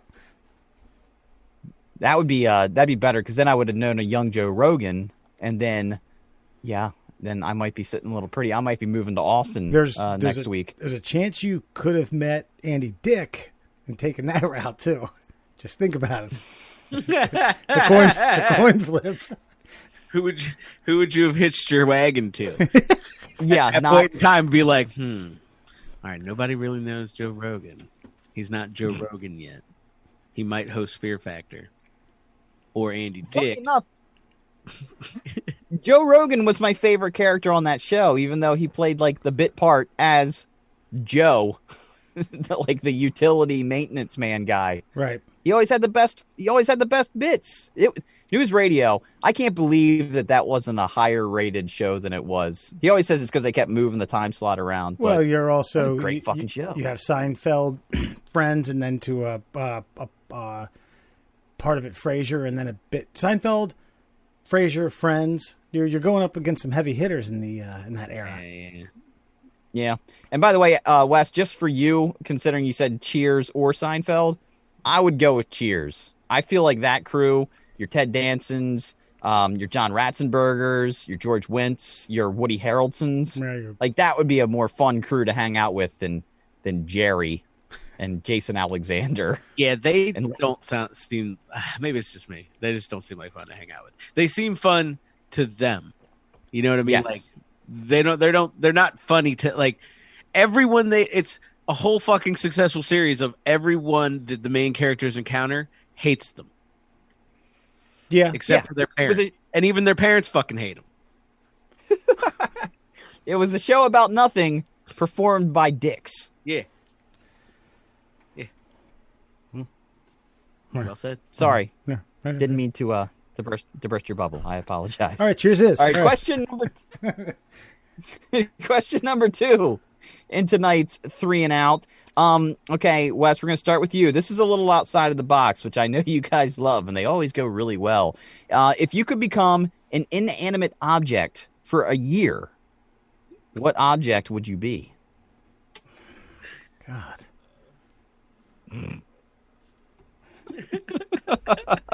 God only knows, dude. Right. I mean, I'm assuming I'm not cognizant. I'm not sitting there like looking and thinking. No, I think that is the main point of this, is that you are cognizant. You are whatever it is. Yeah, sure. You're just stuck. Yeah. Well, I mean, okay. Talk me out of being a television.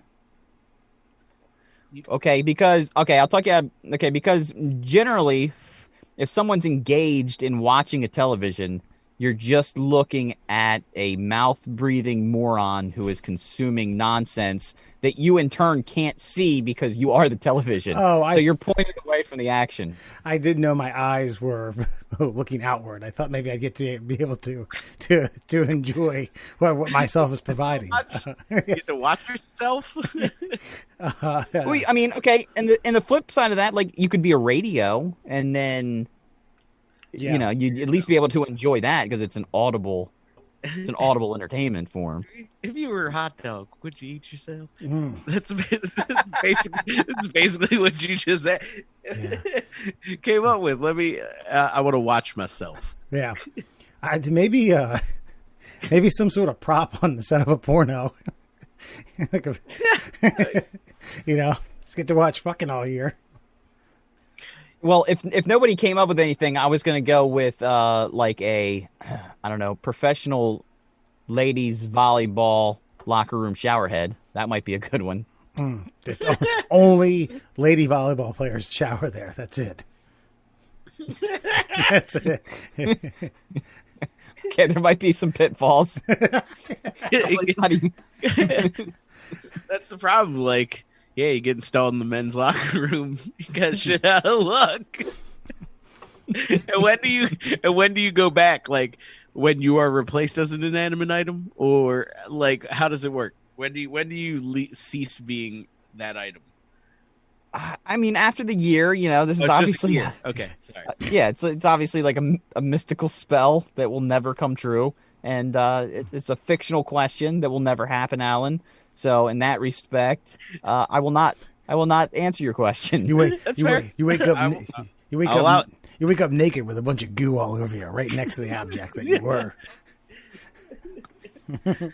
But yeah, the timing of when you turn back from the inanimate object might be rather pertinent here. Right in the middle of a good soaping might be a bad time to reestablish your human form. Yeah. I was digging a tunnel. In either locker room. Some Porky's All right, bullshit. then. So what did you have a final answer, Wes? I said, that, like a like a Like a butt plug. a floodlight on the set of a porno. Okay. Like, not the microphone? No, that's fair. Hey, we're having trouble over at the Dude Farm. We got to ship you over there.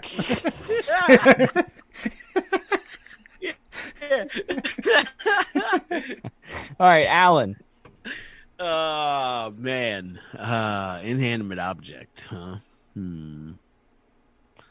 I mean, I was Wes kind of stole my at least train of thought, which was to go with something in the porn industry.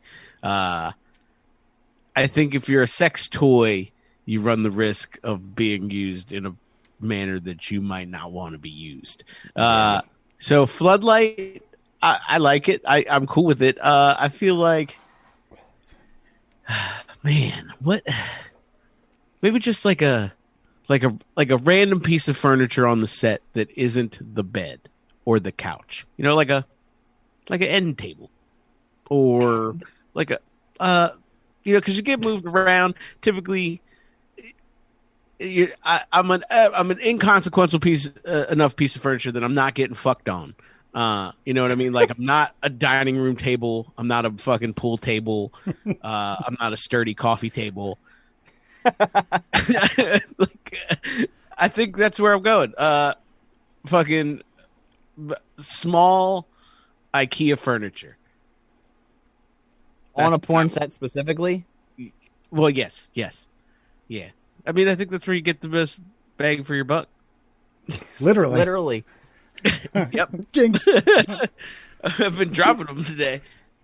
Now, I kind of agree with like your furniture, or maybe, I was thinking like a mirror, but like a mirror in like a politician's house, like somewhere where like they're like saying like all this weird psychotic stuff, trying to pump themselves up for their day, just so you could really get into the psychology of what is causing this country to burn itself to the ground. Because everybody always says, "I'd like to be a fly on the wall for that conversation." So I feel like I would like to be, I don't know, like, yeah, or maybe like a bar, like a literal bar top in like a Washington D.C. pub, so I could just hear all the bullshit that's talked about. Because you could consume a year's worth of just fantastic nonsense information just from being a part of that. So I'm going with a bar top and a ritzy DC pub. Yeah, I kind of feel like Alan and I may have jumped the gun, knee jerked this one,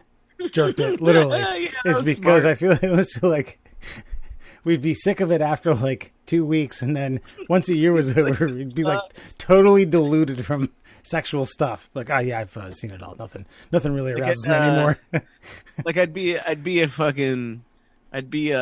nice, like, small bookshelf, but it would be like fucking golden shower porn, and there'd just be piss everywhere. And like I'd just be sitting in it on the floor. Nobody would move me. My wood would warp. The bottom would be like, oh, someone, please, just mop it up. Burn me.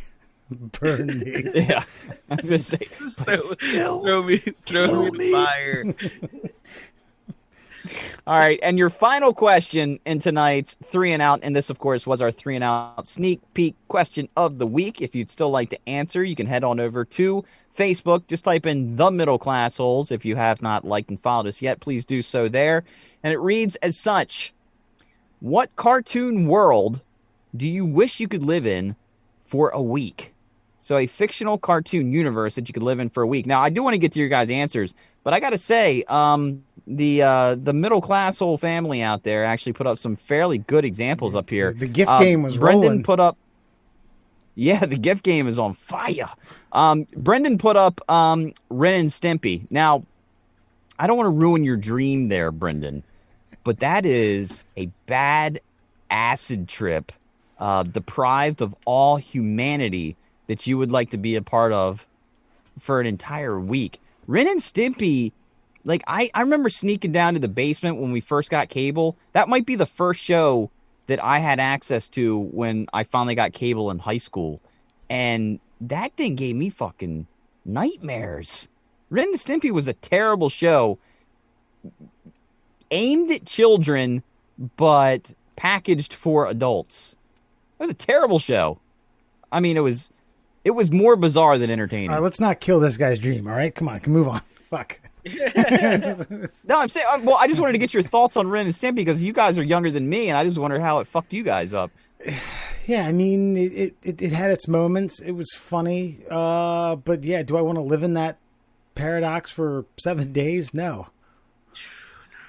I mean, unless, like, I would like to get a log at least though.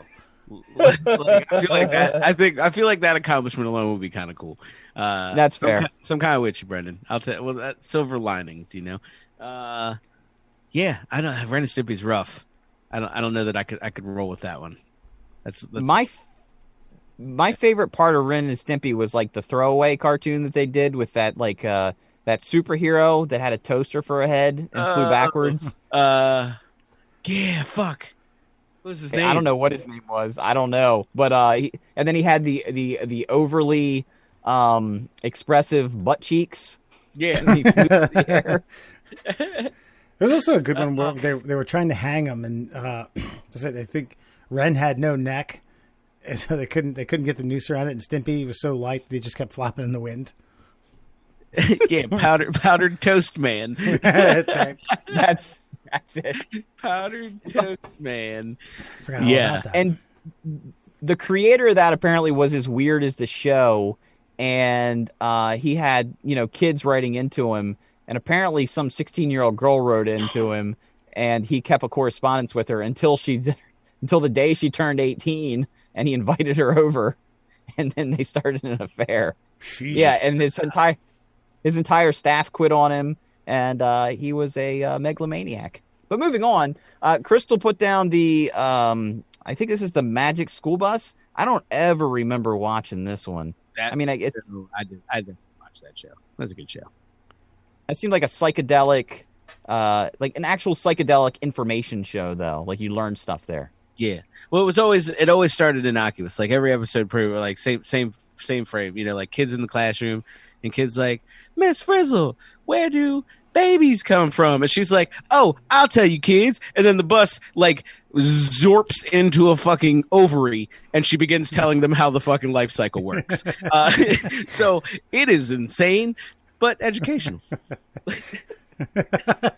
You can drop a tab of acid and fly up inside a vagina. Sounds like a hoot and hollering time to me. And I'm all I about don't know that was one of the lessons. It just is what came to mind. And when you zorp into an ovary, I mean, onomatopoeia, that is like fucking. Well, fun fact. In my research, I found out that when short school buses shrink into the size of a cell, the noise that they make is zorp. So they just go zorp. Okay. Look that up. Oh, I thought you meant that's what the sound they made while entering into the hoo-hoo. That's the sound. That's the sound I make. Hey-o. If Zorp ever came out of the bedroom, I'd get kicked out. Zorp! Hey, look. Should do it. Don't know where that came from. Oh, Zorp!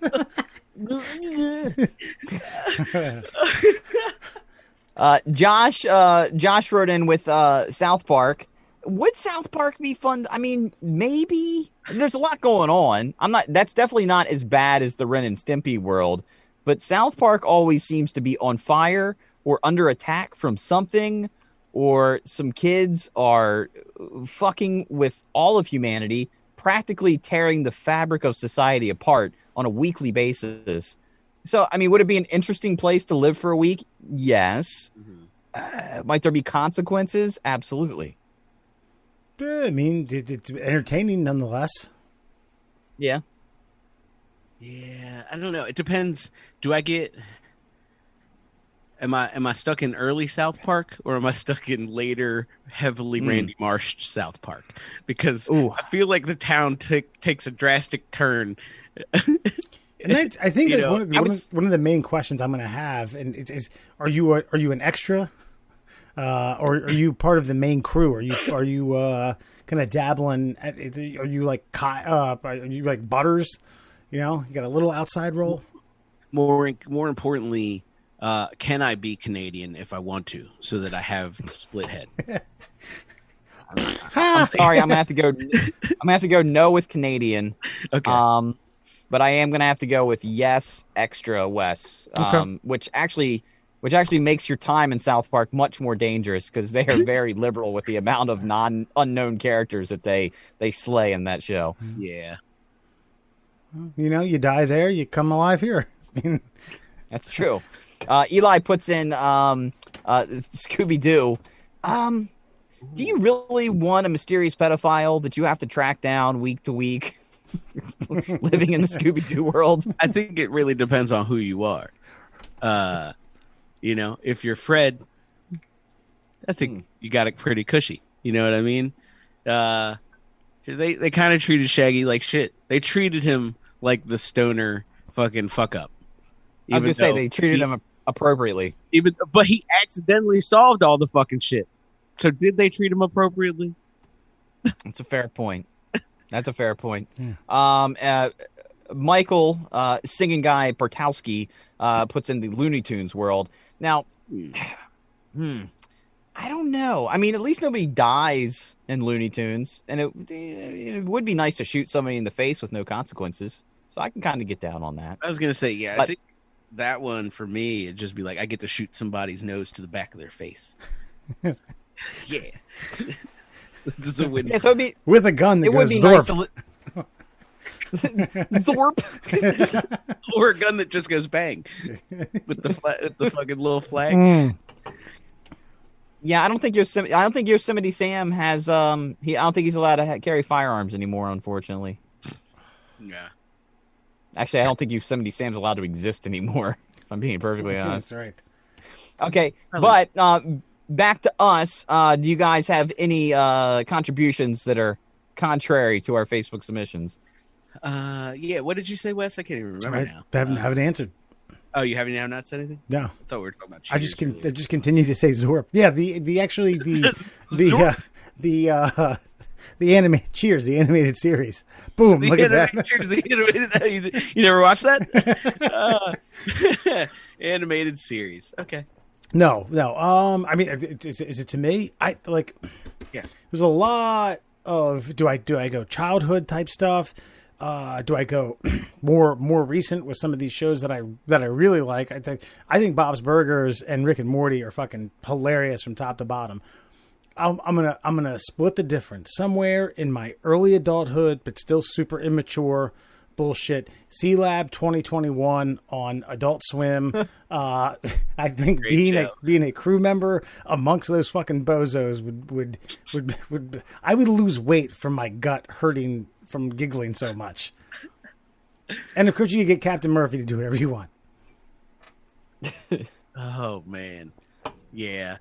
That's I was gonna go Brack show, but I'll C-Lab I'll settle on that. It's a great choice. I just remember I gotta go look back, but I remember an episode when like I guess one of them donated their brain to something or put their brain in a robot, and then they rented out the human body to a mouse. And then so the human was just obsessed with cheese. Like he just kept walking around asking for cheese. God, it was pretty goddamn good. That's a solid choice. I'd have to watch some of that.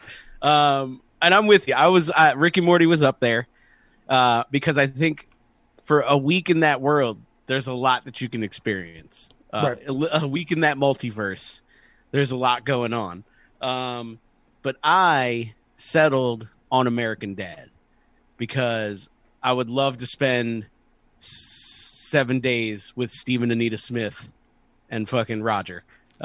Because those two characters are probably hands down two of the funniest fucking animated characters ever. And if you haven't watched them, I highly suggest you do. All right. Well, you guys took a different route than I did. I guess I kind of went with childhood cartoons, and I was trying to think of what world would be the most peaceful. So I feel like I went with Smurfs, and this is why. They lived in a land where you wanted for nothing. Gargamel was a cocksucker trying to turn Smurfs into gold for some fucking reason. So I would go and I would side with the Smurfs. I would kill Gargamel for them. And then I would just let them wait on me hand and foot and perform their little Smurf magic. And I just live like a king. Yeah, it'd be a little rudimentary, but they could put on plays and such for me. They could perform their little Smurf magic and entertain me. Maybe make me a Smurf wife. Smurf wife, husband, or asexual, whatever. I think if they could make Smurf wives, they would have had more than one Smurfette. I feel like we need That's a to good cue point. in the Donnie Darko thing where he talks about them being asexual. Go ahead. No, but I've kind of always wanted, in a weird way, that like life below zero kind of lifestyle, kind of get away from it all, the Alaskan bush people thing. And if I could live in a place where I would want for nothing, and I would be, I'd have all the food I needed because the Smurfs would do it for me. And I would almost be like the ruler of literally a small cult. And I would just have these little creatures do my bidding for me because I wouldn't be chasing them down to dump them into a vat of acid in some weird alchemist way to try to create gold figurines out of them. And by the way, why did Gargamel need gold anyway? What the fuck was he going to buy in the woods? Nothing, asshole. So yeah, I'm going with Smurfs. Ooh, kids could have gone Beavis and Butthead. Could have gone. Could have gone. I was going to say something else. Lost my fucking mind. Oh well. Yeah, but with all these adult cartoons though, like things can go south pretty quick. Oh, dude. I mean, Rick and Morty. You could be fucked the minute you get there. Right. You could be someone's memory. And it's only a week. So I could go and I could just kind of like go camping for a week with the Smurfs and then come back to reality. Fair enough. And that, my friends, is your 3 and out. Oh, 6 games of foosball this weekend. What I wanted to ask you guys. So last year, watching wild card rounds with cousin Dylan, and we did. They do the 4 and 8 o'clock. They used to do the 4 and 8 o'clock on Saturday. Now and then the 1 and 4 o'clock on Sunday. Now you have 3 games and 3 games. What I was going to say was last year at the end of the Sunday game, he's like, God, I think I'm about footballed out. That's 4 games, man. We get fucking 6. You guys going to watch any? Yeah. Okay. Sorry. I don't know. I mean, obviously, the 1 o'clock game on Sunday. Of course. Well, let's see. Wait, you've got Saturday and Sunday, and It's 1, 4, and 8. look, Ish. You want to do? You want to do quick prediction? Quick. Who's playing? Quick picks. Quick picks. all right. Okay, your 1 o'clock game on Saturday is the Saints versus the Bears, and of course, I think we know the Saints are going to kill the Bears. Yeah, I'm going. right? I'm going Drew Brees. Yeah. Yes. Correct. All of his ribs are shattered in dust, and he's still going to win. Still going to throw for your 400. Yeah. Your 4 o'clock game is the Seahawks versus the Rams. Now, that's going to be a good game. I don't know how to pick that one. I think the Seahawks are the better team, but I think the Rams have a chance. So that's going to be, to me, that's going to be the best game of the weekend.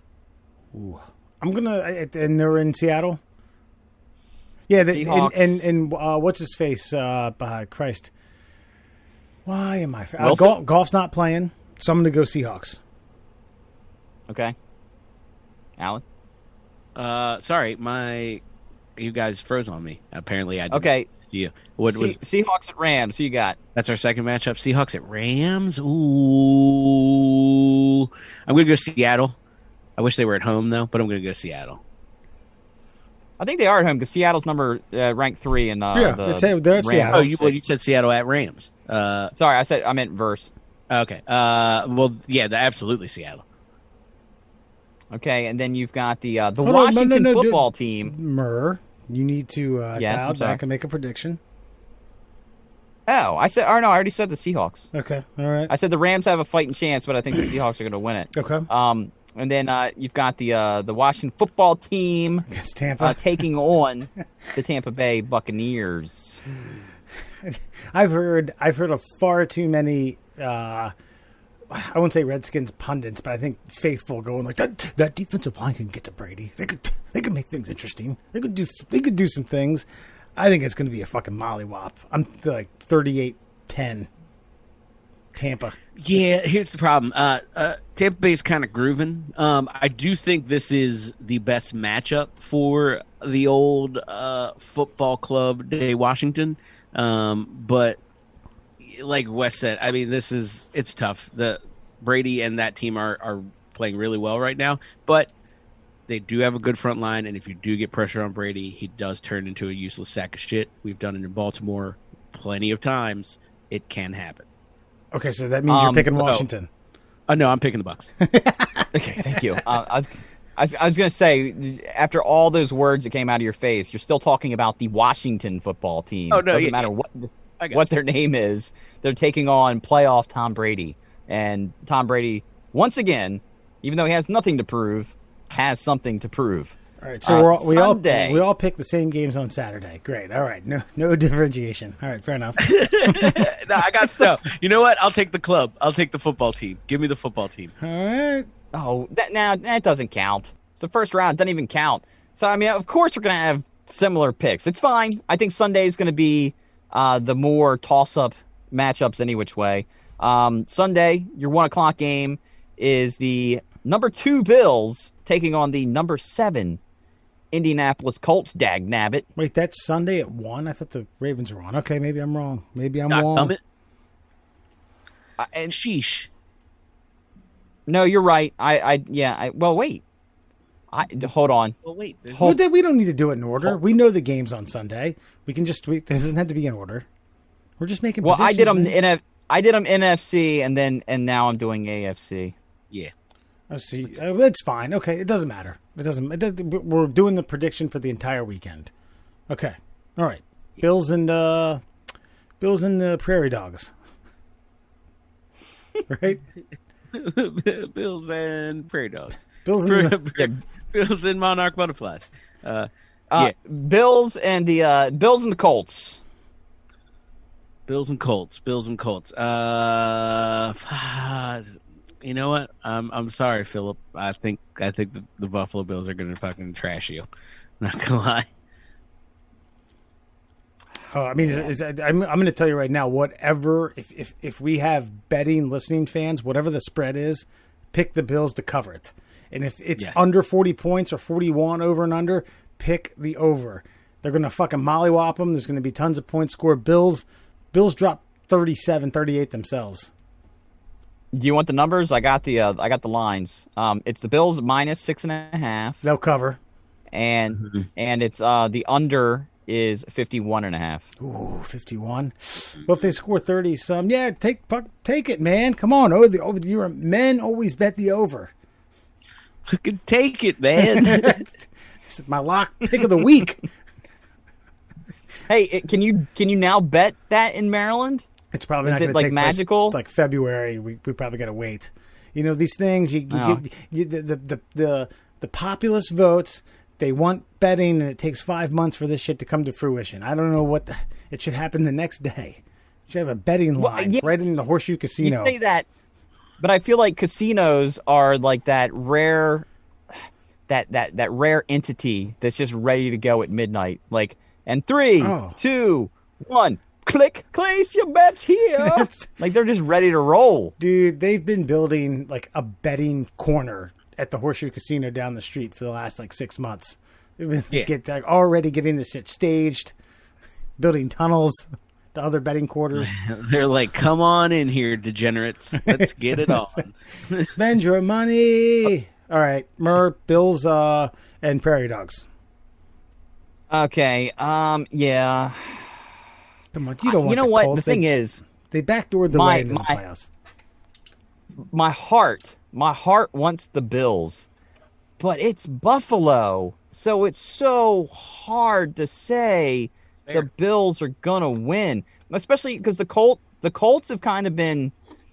They're peaking at the right time for the Colts. They're peaking at the right time for Phillip Rivers. So as much as I also say it's the Bills, it's also Phillip Rivers. And I'm not saying he chokes himself personally in the playoffs, but he doesn't put together good his teams don't put together good playoff runs.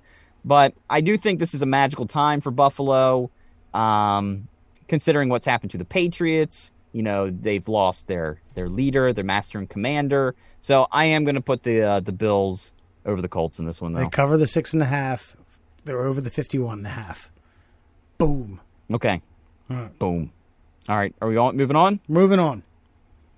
All right. Next game we've got is the number 3 Pittsburgh Steelers versus the number 6 Cleveland Browns. Now, you've got a 3 and a 6, but you've also got very close records, 12-4 versus 11-5. 11-5 Cleveland Browns.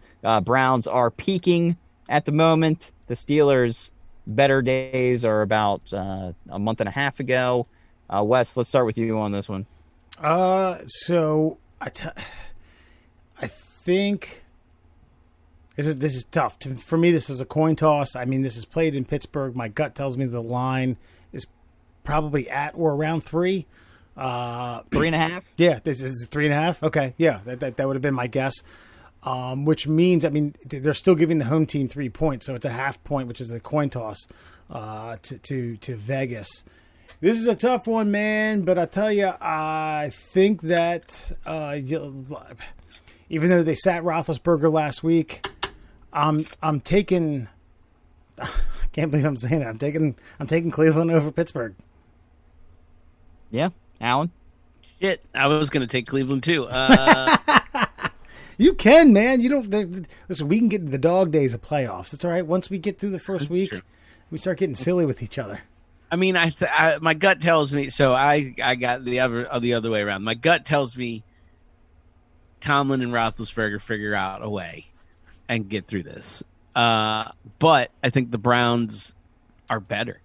The Steelers have not been playing well. The Browns are pretty good, and I would just kind of like. I don't think it works out depending on how things seeding wise go. But I would kind of like to run back into the Browns and whoop that ass again and be like, "You're still the Browns." And I feel like sitting Roethlisberger in Week 17 was kind of fool's gold. I think like, we're letting our 36, 37-year-old vet get some, and then they probably were trying, let the old man rest. Heal his wounds, let his wounds be ready for the playoffs, which is, I mean, he's exceeded, not throughout his career, but in pockets. But, I mean, I don't know, man. I just don't like the way that team's been playing since after Thanksgiving. No. And and that 11-0 or whatever it was a fluke. Let's be frank. It was a fairly weak schedule. They ran into a couple, they barely beat us and we were fucking half dead. Like, they're a decent team. They're not the great Steelers teams that you expect. It's not, this is not a Steelers team that I am scared of seeing. Okay. Yeah. Where as previous years where, they probably legitimately stopped us from at least one Super Bowl, you know what I mean, in playoffs before. So I'm not as scared as this team. So who's your pick? Oh, Cleveland. You're taking Cleveland. Okay. Man, see, I feel like I'm going to be disappointed. And so I feel like you can put me down. My pick is going to be Pittsburgh. Okay. And I don't want it to be. I want it to be the year of Baker Mayfield. Because I just think that guy, he's a prototypical quarterback. He's a throwback quarterback, man. He's fun to watch. I hate that he's in our division because I like to root for him. And I think it's okay to root for him because they've been so bad for so long. Of course, our dog's still in the fight, so you don't want them to do too well. But I'm picking the Steelers because I think resting people last week, especially Roethlisberger, one, it reminds the team, hey, guys, you don't have many more rounds with this guy This is what you're going to get when he's gone. So, and other teams didn't get to study that last minute playbook. What are the Steelers going to bring to us next week? Because this obviously isn't going to be the play calls and the schemes that are going to be moving forward. So I think the Steelers are they're going to figure it out enough. I think it's going to be a tight game. I think it's going to barely cover the spread. It's going to come down to that 3 points, and it's going to be a hell of a game. But yeah, I think the Steelers are going to pull this one out. Hold on real quick. I'm changing my vote to Pittsburgh because I just realized that they steamrolled them at full strength early on in the season with Roethlisberger. I forgot all about that. Jarred my memory, rolled over them. I'm not going to say they do that again, but I'm changing. I'm changing my pick, and I can do that because I'm a host. I haven't put any money down. But Alan, are you still sticking with Washington? Yep. Okay. Still stay with Washington. Still sticking with Cleveland. I'm that guy. All right. Okay, and our final game of the weekend is the number 4 Tennessee Titans at 11-5, taking on our number 5 at 11-5 Baltimore Ravens. You know, Kilby's going to lambaste us for saying "our." He hates that. Our. They're our because they're in the playoffs. Well, the Eagles fucking suck. How about that? How about that, Kirby? Okay, well, Alan, let's start with you. Ravens to Titans. Before he even insults us, we insult him. We zorp you to insults. We'll fucking zorp you right into that over, you son of a bitch. So, God damn it. I hate this game. I hate having to pick it. I should have fucking kept my mouth shut about picking games. I think we pull it off. This is our nightmare matchup. They are well suited to play us. So I think hopefully we don't abandon the run like we have in the past. That's how we win football games. We need to figure that shit out. But this is a very scary game for me. I'm picking the Ravens on this one main thing is that it is extremely difficult to beat a competitive NFL football team 3 times in a row. And there's a chip on our shoulder, I'm sure. You know what I mean? I feel like Tennessee is a little run down right now. I mean, they hand the fucking Clydesdale in the backfield the ball 60 times a game. Yeah. He's fucking human. He's going to wear down. I mean, he's bordering on not human, but he's still technically human. So, yeah, Ravens. Very tight game, but Ravens. I think we pull it out. And Lamar puts a little stamp on his career that he most certainly needs. Wes? Yeah, I think the best way to beat this Tennessee team is to not have that offense on the field. I don't know what it is about Tannehill against Baltimore, but he seems to not win the game, but not make mistakes. If you watched, he can win games. If you watched Week 17 against Houston, aired it out to was it Davis? Yeah, Corey Davis. Fucking made a phenomenal catch. You're right. It's a matchup nightmare, but I feel like hand the ball off to Dobbins 15 to 18 times. Hand the ball off to Gus Edwards 9 to 12 times. Lamar gets his 10 to 15 carries. Doesn't need to throw the ball a whole lot. About 17 to 20 attempts. Don't abandon the pass game. Keep it simple. Ride your fucking horses into the fucking trenches, man. Ravens win by 5. Okay. Yeah, I think you broke it down exactly as I was going to say. Keep Lamar prepared to throw. A lot of play action, a lot of options. Try to run that ball. 20 attempts, but 20 quality attempts. I don't know, man. But it's kind of like Alan said. This is a game that Lamar needs. I said a couple of years ago that I was pleasantly surprised with Lamar Jackson, but the NFL figures out unique players rather quickly. And I said he's got about 3 years to do the damn thing. And this is year 3. So this is, if it's going to be his year, this is the year. And so Lamar Jackson needs to prove himself as an NFL quarterback. And I think he knows that. I like Lamar. I like his work ethic. I like his intensity. I like his I know, like Wait, you, well, you no, watch hold him on. on the How is he? How do you say he's got to prove himself as the NFL quarterback? The man's the reigning MVP. Well, as of 24 hours ago, Brett Favre won. You mean Yes, he's got to prove himself as a playoff quarterback. okay? Is that what you meant, Murr? Yeah, I'm not saying no, I said what I said. Okay. He's a dynamic player. I think superior athletes, if Lamar Jackson played wide receiver, I think he would be a top tier wide receiver. If he had maybe a little bit more meat on his bones, he'd be a top tier running back. If we still did standard kickoffs in the NFL, he would be a Devin Hester-esque kick returner. He would be that in whatever position he plays. He is an apex predator of an athlete, and I think he would succeed at any position pretty much that his body's conditioned to play. So, yeah, MVP means that you're the most valuable player on your team, and he is that. But as far as NFL quarterback that can take the team to the promised land, like I think this might be his last shot under center to really be able to pull that off, because I just feel like these teams, he's going to decline eventually. Obviously, the speed and the agility is going to go down. And so if he's going to be a premier NFL quarterback, he needs to prove it this year. I just don't think he's got much time left to be able to be the anomaly that he is.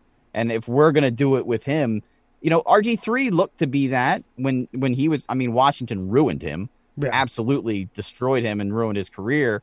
But he was like, RG3 was like, this is how this style of quarterback plays and wins. And unfortunately, that page was torn out when his knee was torn apart. And now Lamar's got to try to figure it out. He's got to be the one to figure it out. Like, how do you play that position like this and win? And I think this is his season to do it. But I do pick the Ravens over the Titans this weekend. It's a long way of getting there. Not going to happen by throwing the ball 51 times, which is what he did about a year ago against Tennessee. About a half mile away from where I'm sitting right now. So, anywho, with the picks are in, we'll keep a running tally throughout the playoffs. Whoever has the best record gets. What do you guys want to do? You guys want to do $25 ahead? I like how he got us to do the picks first, right? Maybe $10 ahead. I don't know. $10 ahead. I'm fine either way. I'm good. I'm putting this on one of y'all. Andrew Murr. Fine, $10 a head will do it. I don't care. Yeah, you're like a shark. You're like a shark. You chum the water, and then you threw me in and like, hey, think you can make it back to the boat? Remember when Steve-O from Jackass jumped into with great white sharks? Yeah, that guy's an idiot. That's actually watching. I saw something the other day with him recounting about how he once jumped off a bridge from a moving truck. Yeah, I remember seeing that. He was doing it as a stunt, and when he did it, like they were in a rush because like as they were coming up to the bridge that he was going to do it on, like I guess county police started coming for him, and he had a warrant. Of course, he did back then. So when he went to jump off, like he was so rushed and like not really paying attention that he kind of missed his mark and jumped a little late. And if you watch it from like the opposite angle, he is maybe like 5 feet from the fucking bulkhead of the bridge over on the other end. He was like, I would have died.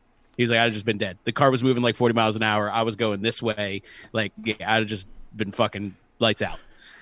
I was like, Jesus Christ, dude. Like, insanity. I don't doubt that those jackasses, literally from Jackass, didn't have a few near-death experiences, especially going into fucking bull pits with really irritable Spanish bulls and on a seesaw. Yeah, great idea. I mean, I watched it. All right, where can we find us? Oh, you can find us at MDL Classholes on Instagram and Twitter. And we're The Middle Classholes on Facebook. Also, Spotify, Apple Podcasts, and Google Podcasts. I'll leave it at that this time for Murr. Bada boom, coming in 2020, fist in 2021, right through the. That's what I want to be. An inanimate object. I want to be a fist that's used too. Did I call it Apple Tunes? Did I get it? Apple Tunes casts. God, coming to you. What did you say? Download us. Download it on the Microsoft App Store. Coming to you later this month, more Colonel Sanders readings, another Asking for a Friend, and I don't know. We'll come at you with some funky shit. Definitely more cult stuff. Yeah, that's right. Not Obviously. indie.